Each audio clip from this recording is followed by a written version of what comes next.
Hello, in this lecture we will study about the RMS value or the virtual value or the effective value of the alternating current and voltage.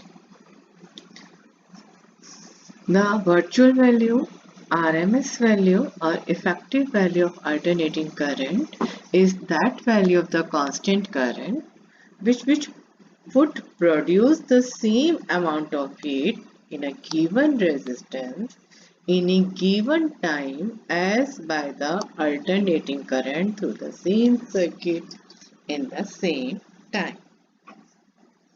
As we are talking about the heat, and you know that the heat amount of heat produced is equal to I square R into time.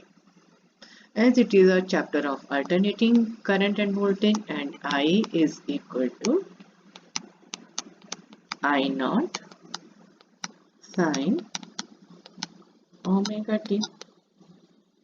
So in place of I, we use this value I naught sine omega t, and we are getting this relation.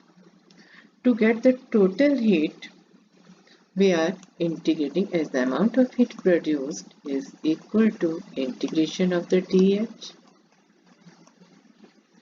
So this is a relation, and you know that the integration of sine square omega t is equal to 1 minus cos 2 omega t upon 2. Now do the integration by parts. 1 by 2 is common. So it is 1 minus cos 2 omega t. Now this becomes the 2 integrations.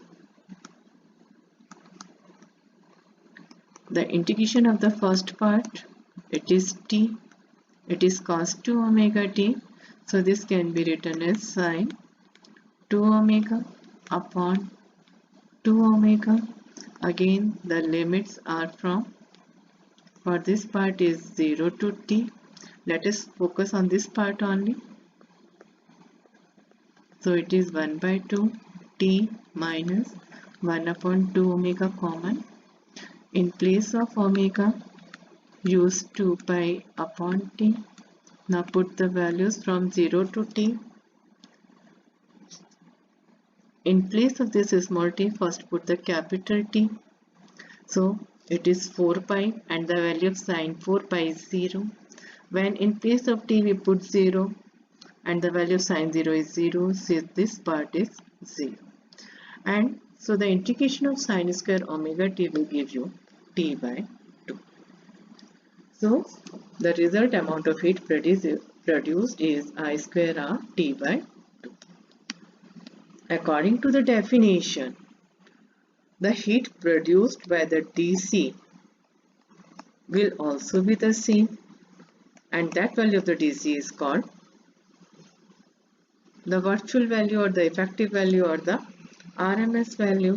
So the amount of heat produced by the DC in a time t is this one. Now compare these two equations. It will give you I naught square RT by 2 equals to IV square RT. These factors cancel and it will give you IV is equal to I naught upon root 2. Okay. Let me rub this so that the print is clear.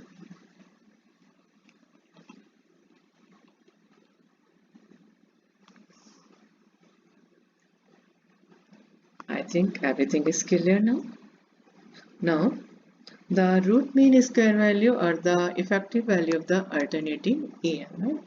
Similarly, in place of the current, we will use the EMF and you get the definition of the RMS value of the EMF. So what is the RMS value of EMF? RMS value of EMF is that value of the constant EMF which would produce the same amount of heat through the given circuit in a given time as by the alternating EMF through the same circuit in the same time.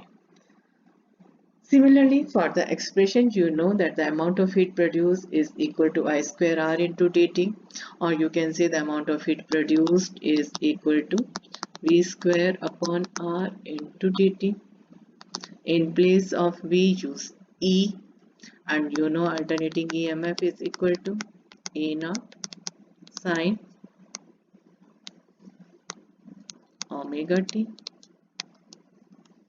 It is equal to A naught sine omega t. So this will be the expression. To get the total heat, just integrate it and it will give you A naught square upon R sine square omega t, and you know that the expression of the sine square omega t will give you t by 2. Now this is the equation number 1. When we compare it with a constant value or the virtual value, then it is V square upon R into T.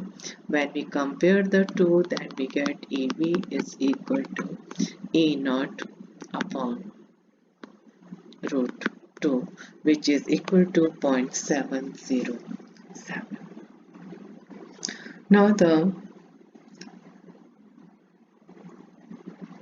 as you know, that is the average value is 0.67 of the peak value.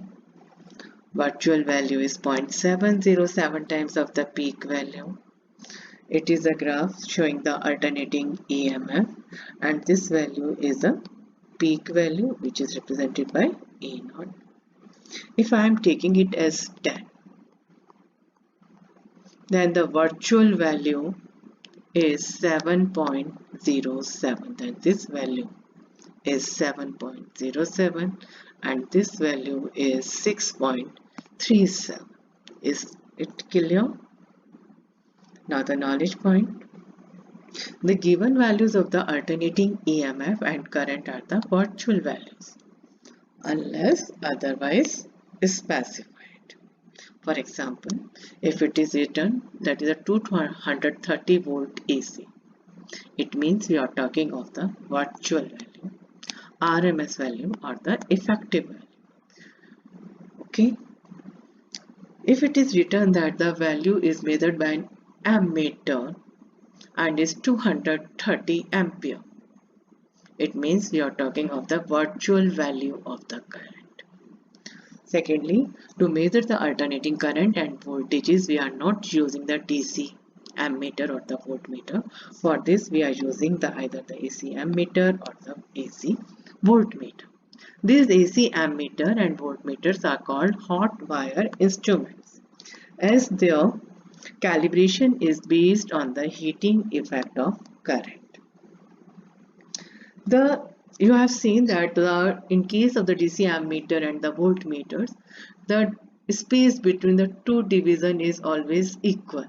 But it is not so in the case of the AC ammeter or the voltmeter, because these are based on the heating effect of currents, and the heating effect of current is directly proportional to the I square. Thank you and have a nice